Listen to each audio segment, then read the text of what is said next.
Who said grace over your breakfast this morning?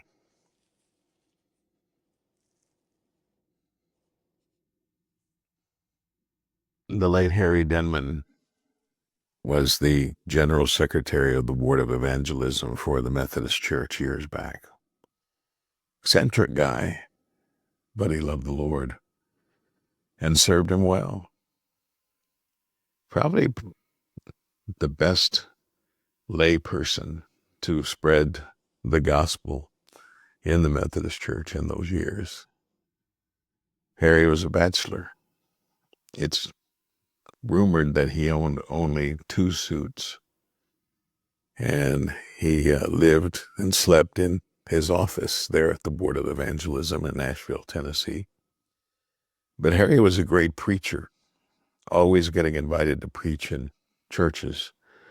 And what Harry would do is he would board a bus or a train on Friday, bound for that city in which he was to preach. And along the way, he would talk to people about Jesus on the bus or the train.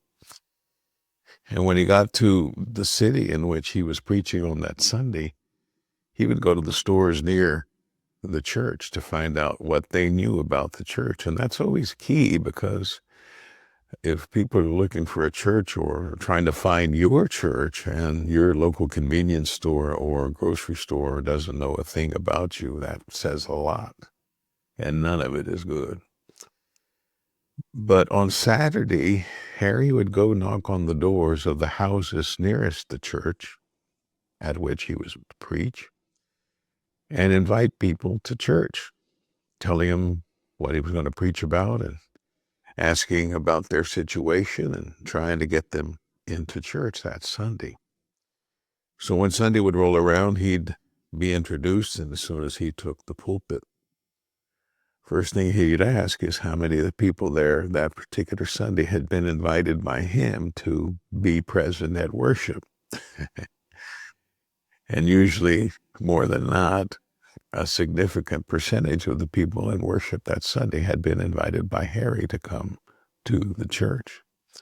Indicating one thing, you would be surprised the number of people that are just waiting for an invitation to come to your church if you would but ask them, hey, you want to come worship with me on Sunday at my church? And the next thing that Harry would do is he would have a children's sermon. The kids would sit with him on the floor.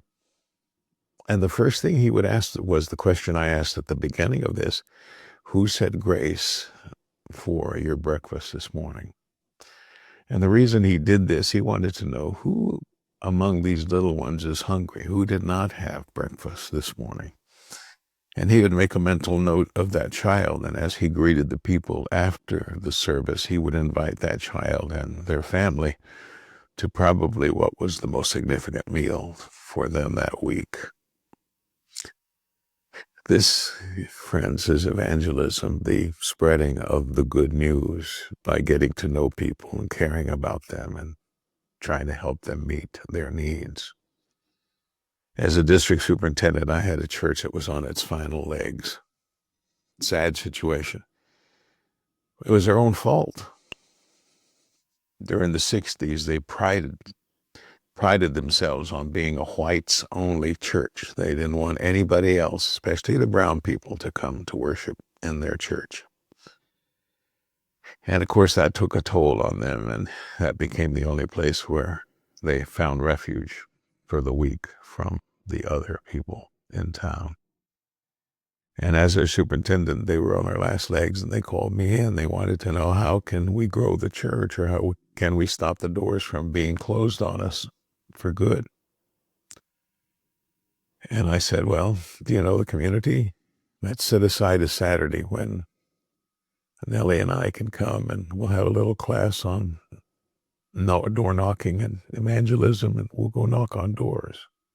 We spent all that Saturday starting with the houses nearest the church and working our way around the church.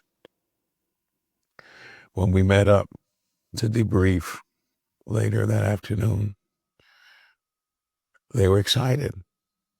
They met people they didn't know, including 3 that were having birthdays that week with no one with whom to celebrate. One was 93 years old. He had outlived all his family, and he had no one to come wish him happy birthday or to celebrate his 93rd birthday. Two others were having similar circumstances, either no family or no food, no money to have a birthday cake. I said, their solution number one, throw a birthday party here at the church, invite these people, celebrate with them, be joyous with them, and help them know they're loved and they're cared for by you.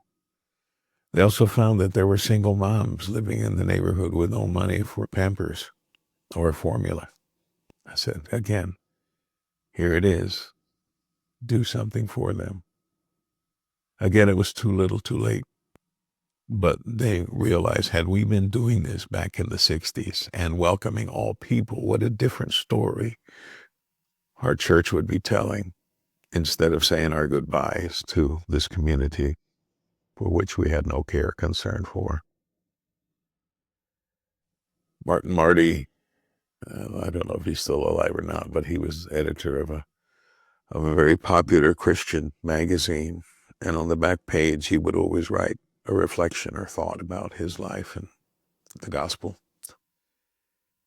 And I remember reading where his church had been a whites-only church back in the day in the South. And the day came when it closed the doors. And on one of his visits back to that community, he discovered the church was now a barbecue restaurant. So he had to stop. He walked in.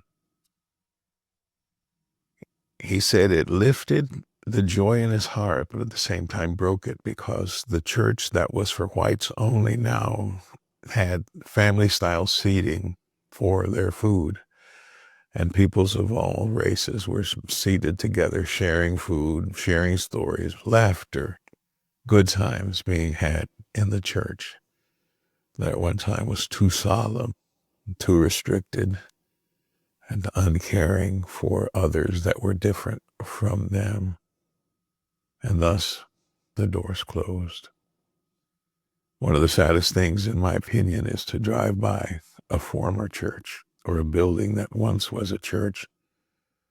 And I noticed that when I made my way to seminary at SMU in Dallas and drove around the campus and saw the number of beautiful churches that were now nightclubs or bars or bookstores. They outlived their purpose, or they never lived up to their purpose in being about Jesus and his love and his mercy.